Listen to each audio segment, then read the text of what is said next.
Привет, друзья! Одна из последних картин с участием знаменитого актера и популяризатора боевых искусств Брюса Ли вышла на экраны спустя 6 дней после его смерти.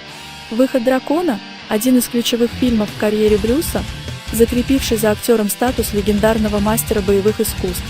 Ради участия в фильме Брюс остановил работу над фильмом «Игра смерти», потому что предложение от американской кинокомпании Warner Bros.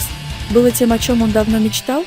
Это возможность сыграть главную роль в голливудском фильме, что в те времена было почти невозможно для китайского артиста.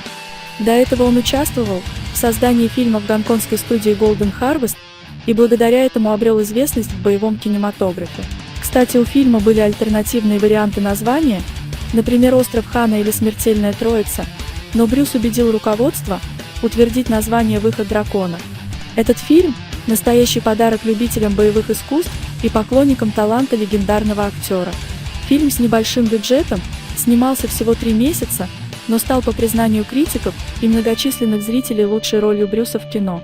Не просто проходили съемки «Выхода дракона».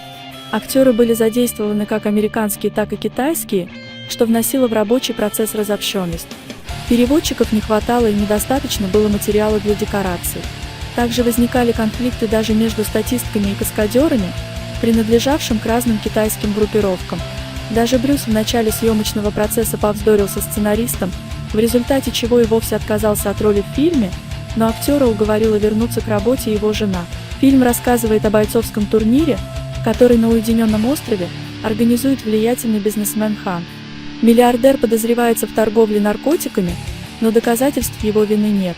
Один из представителей полиции обращается за помощью к шаолиньскому монаху, который в числе многих бойцов со всего мира был приглашен принять участие в состязании.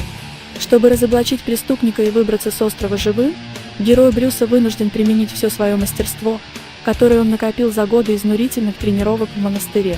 В сценах поединков движения Брюса в кадре были настолько быстрыми, что техника не успевала их фиксировать в должном качестве, и для этого потребовалось ускорить камеру.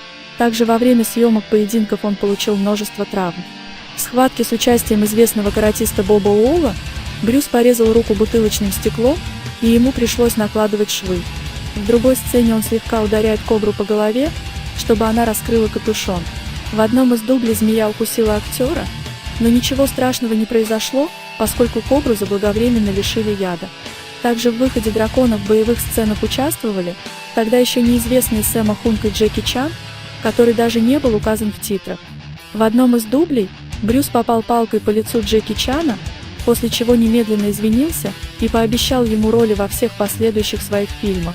Открывающая сцена поединка героев Брюса Ли и Сэма Хунга была отснята отдельно уже после завершения основных съемок и включена в фильм по настоянию Брюса.